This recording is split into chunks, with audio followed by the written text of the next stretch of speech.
مشرقی پاکستان، مغربی پاکستان، پہلے پاکستان کو اس ناموں سے پکارا جاتا تھا۔ مشرقی پاکستان کا ہمارے مغربی پاکستان سے علیحدہ ہونے کے معاملے کو آپ کس نظر سے دیکھ رہے ہیں؟ جی، ہم جس نبی کا کلمہ پڑھتے ہیں انہوں نے فرمایا کہ کل کفر ملت واحدہ، سارے کا سارا کفر جو ہے وہ ایک ملت ہے۔ دنیا کے اندر دو ہی قومیں ہیں، ایک مسلم ہے اور دوسرے غیر مسلم ہیں۔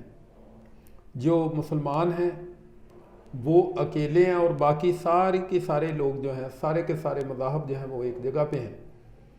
اور یہ حدیث مبارکہ جو ہے اس کی تصدیق اور اس کی صحیح ترین صورت جو ہے وہ ہمیں اس منظر کے اندر بھی نظر آتی ہے۔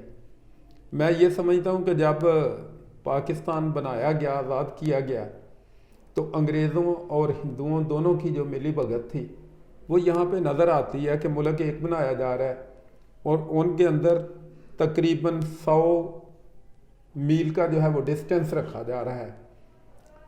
یعنی اس وقت سے ہی ان کی بدنیتی تھی کہ جب ان کے درمیان اور ایک آدمی لاہور سے جو ہے وہ جو ہے نا وہ جانا چاہ رہا ہے موجودہ بنگلہ دیش کے اندر، وہ یہاں پہ پہلے جو ہے وہ کراچی جائے گا، کراچی سے ہو کے پھر جو ہے نا وہ سمندر کے ذریعے جو ہے وہاں پہ پہنچے گا۔ اگر وہ ہمارے ساتھ مخلص ہوتے تو ہمارے ساتھ میدانی ایریا جو تھا انڈیا کا وہ ہمیں دے کے اور بنگلہ دیش جو ہے اس کو اس کے ساتھ اٹیچ کیا جا سکتا تھا، لیکن ایسا نہیں کیا۔ اور مزے کی بات کہ وہ 100 کلومیٹر کا رقبہ جو سمندر کے اوپر مشتمل ہے، جو ہمارے درمیان ایک خلیج ہے، وہ چاہیں تو ہمیں اس کے اوپر سے بائی ایئر بھی جانے دیں، چاہیں تو نہ جانے دیں۔ یعنی ان کی بدنیتی تھی۔ اور یہ اس کے اندر ایک نہیں، اس کے اندر بڑے سارے عوامل ہیں جن کے اندر سیاسی معاملہ جو ہے وہ بھی حائل ہیں۔ ان کے اندر ہمارے جو تھے نا جنرل نیازی صاحب، انہوں نے وہ 2-3 دن پہلے تو یہ کہہ رہے ہیں کہ جو ہے نا ہماری فوج جو ہے یہ جو ہے نا آخری قطرہ خون کا ہونے تک جو ہے وہ لڑے گی، لیکن ٹھیک دوسرے یا تیسرے دن جو ہے وہ سرنڈر کروا رہے ہیں۔ مجھے لگتا ہے کہ وہاں پہ بھی جو ہے نا وہ کوتاہی سستی ہوئی۔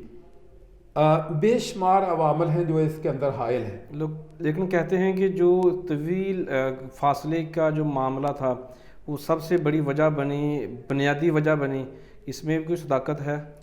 جی، اس میں جو ہے نا یقیناً یہ انہوں نے بنیاد ہی اس طرح سے رکھی ہوئی تھی کہ یہ جو ہے یہ ان کے درمیان ڈسٹینس ہوگا تو ایک دن جو ہے ان کو علیحدہ ہونا پڑے گا۔ اور مجھے جو لگتا ہے، میں چونکہ جو ہے نا ایجوکیشن کے ساتھ اٹیچ ہوں، جی، اس کے اندر ٹیچر کا بڑا رول ہے۔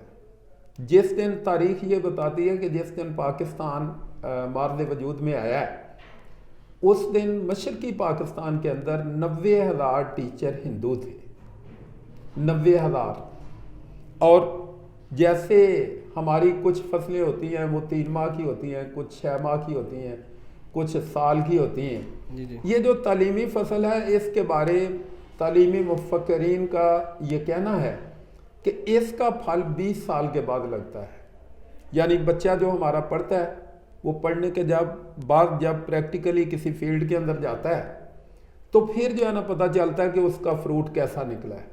اور یقیناً یہ تاریخ صفات جو ہے وہ جب ہم گزارتے ہیں نظر سے، 1947 میں جو ہے نا پاکستان بنا اور 1967 کے اندر یہ تحریک جو ہے یہ جاری ہو گئی۔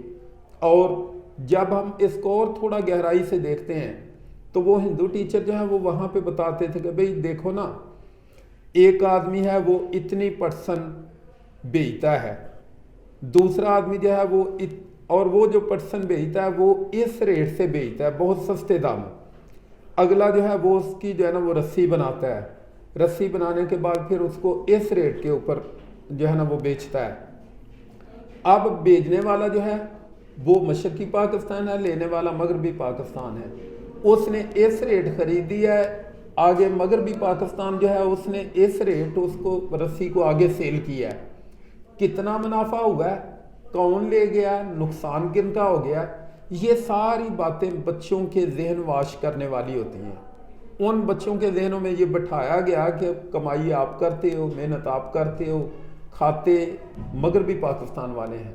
اور 1967 کے اندر باقاعدہ اسٹوڈنٹس تحریکیں جو ہیں انہوں نے آزادی کا نعرہ لگانا شروع کر دیا, اور پھر وہ 2-3 سال وہ تحریکیں پنپتی رہیں.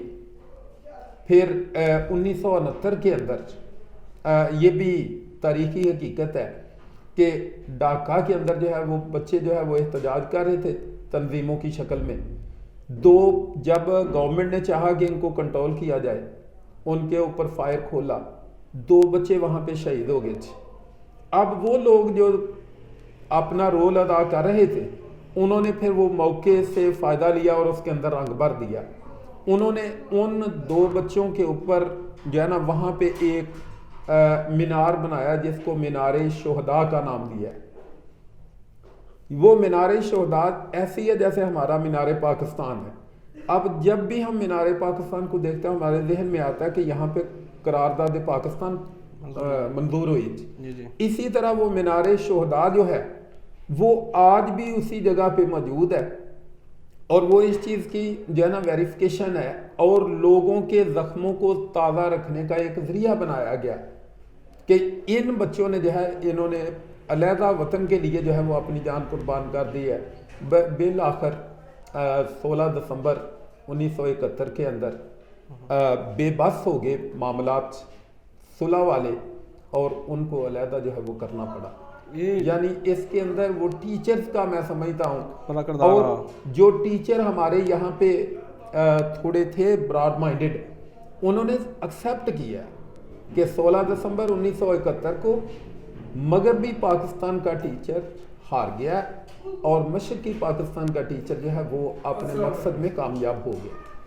بنگلہ دیش کی علیحدگی میں جس طرح آپ نے کہا کہ اساتذہ اور پھر جو اس وقت کے جو نوجوان طالب علم تھے ان کا بڑا رول رہا ہے, مطلب ان کا کردار بہت نمایاں ہے. لیکن جب ہم تاریخ کو دیکھتے ہیں تو ایک طرف شیخ مجیب الرحمان, دوسری طرف ہمارے بھٹو صاحب, ان کی آپسی ناراضگی, آپسی اختلافات, مفادات نے بھی اس میں کوئی رول ادا کیا ہے کہ یہاں صرف جو ٹیچرز نے جو بچوں کی ذہن سازی کی تھی اس کا زیادہ کردار ہے؟ میں نے یہ عرض کیا نا جی کہ یہاں پہ سبب نہیں, یہاں پہ اسباب ہیں جن کا کردار ہے. صحیح, جیسا آپ نے فرمایا نا کہ اسباب کیا ہے, اسباب ہیں ان میں سیاسی بھی ہیں, ان میں آرمی کے متعلق بھی ہیں. لیکن میں چونکہ جس شعبے سے اٹیچ ہوں میں یہ سمجھتا ہوں کہ ان کا بھی مرکزی کردار ہے. ٹیچر جو ہے وہ ٹیچر جو ہے نا وہ بچوں کے قوم کے ذہن تعمیر کرتا ہے. انہوں نے اپنا کردار ادا کیا, ان کا اپنا معاملہ ہے. یہاں تک سیاسی کردار ہے یہ بات کوئی ڈکی چھپی نہیں ہے. میں چونکہ سیاسی آدمی نہیں ہوں, سیاست سے جو ہے نا وہ اتنا اٹیچ نہیں ہونا چاہتا, لیکن میں جو ایک ہمارے پاس جو ہے نا وہ ہر آدمی کے پاس ایک جج بیٹھا ہوا ہے, اللہ پاک نے بٹھایا, جو اندر سے آواز دیتا ہے. وہ آواز یہ ہے کہ اگر مجیب الرحمان صاحب کو زیادہ سیٹیں ملی تھیں تو میرے خیال اس کو موقع دینا چاہیے تھا. صحیح ہے, لیکن جب ملک ہی ایک ہے تو جس آدمی کو بھی جو ہے نا وہ پبلک نے مینڈیٹ دیا ہے اس کو جو ہے اس کو موقع ملنا چاہیے. 5 سال کے بعد اگر وہ اچھے کام نہ کرتا تو پھر دوبارہ مغربی پاکستان کے پاس آ جاتی سیٹ. اس میں کوئی قباحت والی بات نہیں تھی, یہاں پہ بردباری کا مظاہرہ کرنا چاہیے تھا.